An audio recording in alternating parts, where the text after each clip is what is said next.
He told me if I ever spoke, he would kill me. I was only a child, and I believed him. My name is Rachel. I'm now in my 20s, and today I live a quiet life that looks normal from the outside. But next month, the man who violated me for years, my so-called older brother, is coming home with his fiancée, and everyone thinks he's just another charming family man. They don't know the truth, but I do. I was born into fracture. My mother was just 17, still half a child herself, and my father, her cousin, was already slipping away before I could form words. Their marriage cracked apart when I was 3, leaving me in a house where silence was louder than shouting. I remember doors always half open, never quite safe. My mother behind one, crying, me behind another, waiting. That silence shaped everything, a silence that told me no one would come if I screamed. It's strange how you can grow up in a place full of people and still feel like every door is locked against you. And that was just the beginning. Then came Karl. He wasn't blood, but he moved into our house when my mom remarried, and suddenly I was told he was my so-called older brother. I remember the first time he walked through the door, his bag thudding against the frame, the air in the house tightening like it knew something I didn't. To me, he felt like a stranger who carried a shadow with him. His eyes skimmed past me, sharp and dismissive, as if I wasn't even worth looking at. That day, I learned how quickly a house can change when a new door opens and how unsafe it can feel when it shuts behind someone like him. At first, it was small things. Karl taking the bigger slice of cake, pushing past me in the hallway, slamming doors just to watch me flinch. He had this way of filling a room with his presence, like the air thickened when he stepped in, and I always seemed to shrink under it. When I tried to push back, he'd laugh, a sharp sound that left me feeling stupid for even trying. The house grew quieter around him, as if it already knew who held the power inside its walls. And I learned quickly, I wasn't it. The teasing turned sharper, his words slicing at me until I started to believe I was useless, broken, unworthy of being loved. But it didn't stop at words. Karl would shove me into door frames, grip my wrist too tightly, lean too close when no one was watching. What began as jokes and punishments started to feel like something else, something darker. I remember the way the house seemed to hold its breath whenever he cornered me, the silence pressing in as if it already knew I had nowhere to run. And he knew it too. I still remember the first time his hand lingered where it shouldn't have. It was quick, disguised as roughhousing, but I knew the difference. My body froze, my breath caught, and the room around us sank into that heavy silence I'd grown used to, the kind that swallowed screams before they ever left your throat. When I pulled back, his grin told me everything. He wasn't afraid, and he knew I wouldn't be believed. That moment felt like a door slamming shut inside me, sealing off safety I would never get back. When I finally gathered the courage to tell my mom, I ran to her like a child desperate for air. I blurted it out, every word trembling, hoping the truth would open a door to safety. But she just sighed, brushed my hair from my face, and said, "He's just being an older brother." Her dismissal hit harder than Karl's hand ever could. From that moment, the house itself turned against me. The walls kept secrets. The doors stayed shut. And I learned what it meant to be truly alone in my own family. After that, Karl stopped hiding. One night, he pressed me against the wall, his breath hot, with the sour smell of beer, and whispered that if I ever spoke again, he'd kill me. His fingers curled around my throat just long enough to prove he could. I believed him because no one had saved me before, and no one would now. Every slammed door after that felt like a warning shot, every locked one a prison. Fear became the language of our house, and silence the price of survival. The night it happened, the house was too quiet. Every door closed like a warning I should have heeded. Karl cornered me in my own room, his weight pressing me into the mattress as he yanked the towel from my body. Panic roared in my chest, but no sound left my throat. The silence I'd learned so well betrayed me. I remember the sharp glint of the knife on my nightstand, the one I'd kept for protection, and the wild thought that I might have to use it. Desperation became my only shield. I broke free that night, the knife clattering to the floor as I shoved past him and ran. The front door banged open, and suddenly I was barefoot in the street, my voice cracking as I screamed for someone, anyone, to help me. Porch lights flickered on, curtains shifted, but no door opened. No one came. My cries dissolved into the night like they didn't matter, like I didn't matter. When Karl dragged me back inside, the silence of the neighborhood echoed louder than his grip. That silence would follow me everywhere. After that night, something in me snapped shut, the way a locked door clicks and stays that way. Karl didn't need to raise his voice anymore. His silence was enough, heavy and suffocating, reminding me of what would happen if I fought back. The house carried on like nothing had happened, laughter leaking from the kitchen while I carried bruises no one asked about. Every slammed door was a sentence, every turned key a reminder. My cries had been heard once, and the world chose not to answer. So I stopped crying. Then, just as suddenly as he'd arrived, Karl was gone. One day his bags were by the door. The next, the house felt lighter, almost breathable. My mom called it a fresh start, but to me, it was only an intermission. The silence he left behind wasn't freedom. It was an echo.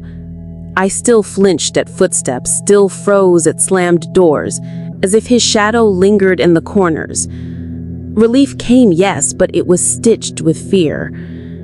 Damage doesn't leave when the abuser does. It stays, wearing your skin. The house shifted into a strange kind of quiet after Karl left, a quiet my family dressed up as peace. My mom hummed while cooking, my stepdad cracked jokes, everyone pretending the walls hadn't once held screams. But I couldn't join their performance. Every laugh sounded hollow, every smile rehearsed, like we were actors on a stage where the script demanded silence. Though I wanted to believe the nightmare ended with his departure, but I knew better. Doors don't forget what's happened behind them. Neither do children who begged for help and were met with nothing. In the quiet that followed, shame crept in like mold, seeping into every corner of me. I started to believe maybe it was my fault, that if I'd screamed louder, fought harder, someone would have opened their door. Instead, they stayed shut, and I carried that silence like a stain. At school, I shrank from laughter. At home, I avoided mirrors. My reflection only showed a girl who hadn't been worth saving. The walls no longer needed to hold me down. I was doing it myself, locking the door from the inside. I found myself whispering secrets to dolls, staging scenes where one begged for help and the others looked away. Sometimes I'd slam their plastic bodies against the floor, then cradle them like I was both the monster and the rescuer. Stories spilled out of me, dark, twisted tales, where doors locked on their own and little girls never escaped. My mom thought I was just imaginative, but really, I was replaying what no one else would name. Fantasy became rehearsal, a way to touch the wound without bleeding in front of anyone. Soon, even my own body became part of the stories I couldn't speak out loud. I'd mimic what had been done to me, touching in ways I didn't fully understand, both drawn to and repulsed by the sensations. It felt like acting out a script burned into my skin, one I hadn't written but couldn't stop performing. Shame came right after, hot and heavy, like a slammed door inside my chest. I didn't know it then, but I was turning myself into the battlefield, rehearsing trauma in silence, punishing myself for surviving. Predators always know when a child is already broken. After Karl, others found me, slipping into the cracks he left behind. A look that lingered too long, a hand on my shoulder that stayed when it shouldn't. I froze each time, like my body had been trained to obey. No locked door felt safe, no voice strong enough to shout. The heavy silence of home only made it worse. It was as if I'd been marked, carrying a sign I couldn't rip off. What Karl started, others continued, and I kept disappearing inside myself. Alcohol showed up before I was ready. At parties, the room smelled like beer and sweet mixers. My first drink burned my throat, then smoothed everything out. The noise got softer. My thoughts did too. I liked how it made the heavy silence fade. Doors felt less dangerous when I was buzzing. I could laugh. I could forget. I drank to sleep. I drank to stop the replay. When I woke, the shame was still there, like a locked door I couldn't open. I told myself I was fine, but I knew the next drink was already waiting. Drunk, I turned into someone I didn't know. At parties, I was loud, laughing, the girl who said yes before anyone asked. I let boys take me into bedrooms, close the door, use me, then walk away. For a few minutes, I felt wanted, like maybe I mattered. But when the door shut behind them, I felt the same silence I'd grown up in. I told myself this was normal, that I was in control. Really, I was replaying the same wound, hoping someone would finally see me and stay. My stepdad moved in after Karl left, and for a while, I thought I was safe. But the doors in our house were always half open, and he learned that too. He never laid a hand on me, not like Karl did. His abuse was quieter, a different kind of theft. He'd watch me, his eyes following me from room to room, until my own home felt like a cage where I was always on display. I was a child who had screamed in the street for help. He was a man who knew no one would answer. I started to notice the bathroom door didn't always stay shut. I'd be in the shower, steam thick in the air, and feel eyes on me. Sometimes the knob turned just enough to crack open. Other times, I'd step out and see him walking away down the hall. He never said a word, and neither did I. The water couldn't wash off the feeling of being watched. I learned to rush, to wrap the towel tight, but nothing stopped the knowing. Even in the one place I should have felt safe, I wasn't. He started acting like it was normal to change clothes in front of me. At first, it was quick, shirt off, pants swapped, like it didn't matter. But soon, he slowed down, stretching it out, watching for my reaction. I sat frozen, pretending to look away, but I always felt his eyes on me, waiting. He treated it like no big deal, like family should be comfortable. I didn't argue. The doors in the house stayed shut. My voice stayed shut with them. Each moment chipped at what little safety I had left. One night, he cornered me in the kitchen while my mom was out. The fluorescent light hummed, the silence of the house pressing in around us. He didn't touch me, but he took my phone from the counter and started scrolling through my texts, my photos, reading every private thought like it belonged to him. I tried to grab it back, but he held it over my head, smiling. I've never felt so exposed. He was stealing my life from the inside out, and I just stood there, letting him do it. That night, something inside me broke.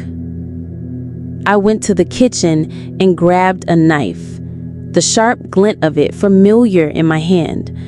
I walked into the living room where he was watching TV and just stood there, holding it. I didn't say anything. I just wanted him to feel, for 1 second, the same fear I felt every single day. He looked at me, then at the knife, and the smile left his face.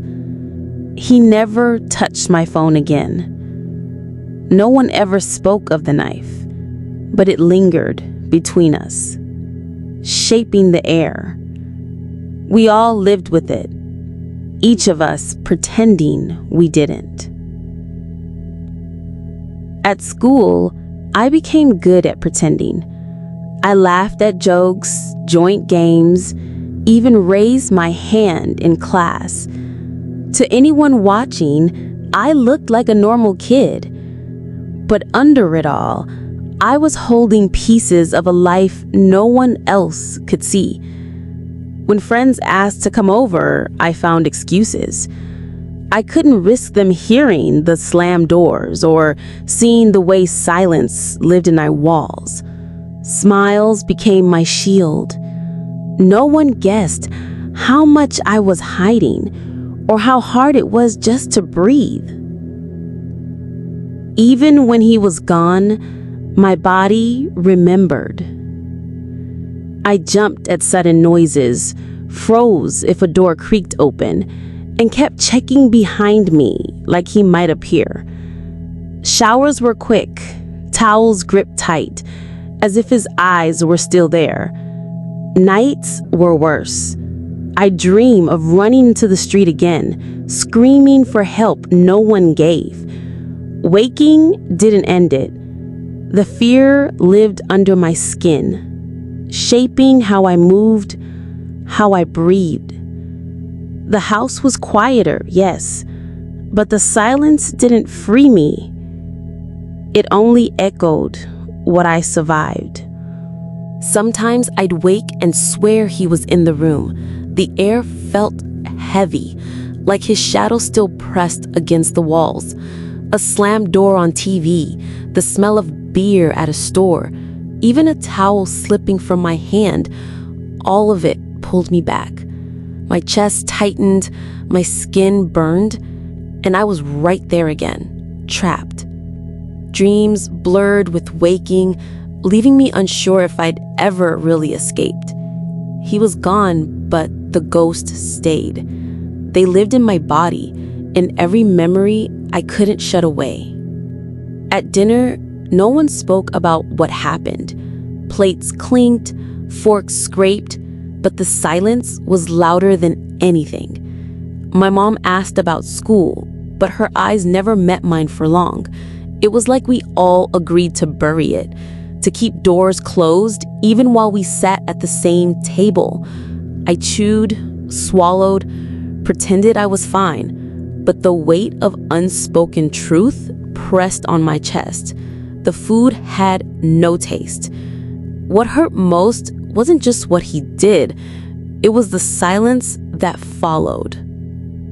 Then one afternoon, my mom said his name like it was nothing. Karl was coming by. The air in the room dropped. My stomach twisted, and every slammed door, every laugh that cut like a knife came back at once. I didn't hear the rest of what she said.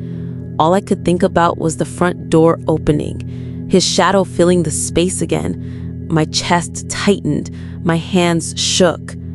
He was gone, but the thought of him stepping back inside proved he never really left me. The days after that felt like a clock I couldn't stop hearing. Every morning I woke with dread pressing on my chest, counting down to when he'd walk through the front door. I'd sit at the table, pretending to eat, while silence filled the house like fog. At night, I stared at my bedroom door, half afraid it would swing open, half wishing I could lock it forever. Each take of time carried the same question. When he comes back, will anyone hear me this time? Deep down, I already knew the answer. When I heard he had a fiancé, something inside me burned. He got to dress up, smile for photos, and plan a future like he was just another man. No one looking at him would see the slammed doors, the nights I ran to the streets screaming for help that never came. I thought about her, sitting beside him, holding his hand while I still woke choking on fear. Rage mixed with shame, because the world gave him a normal life while I was left carrying the ghost he made. The day I finally saw him again, it was like two worlds colliding. He walked in the door smiling, like the past had never happened, like my screams in the street were nothing but air. My body froze, but my mind dragged me backward. His laugh in the dark, the slam of the door, the towel ripped from my hands. The room blurred, present and past twisting together until I couldn't tell which one was real. He stood there, alive, free, and all I could feel was the child inside me still begging to be saved. My throat ached with words I wanted to spit out, but silence held me tight. Part of me wanted to scream his name, to tear open every closed door and show the truth.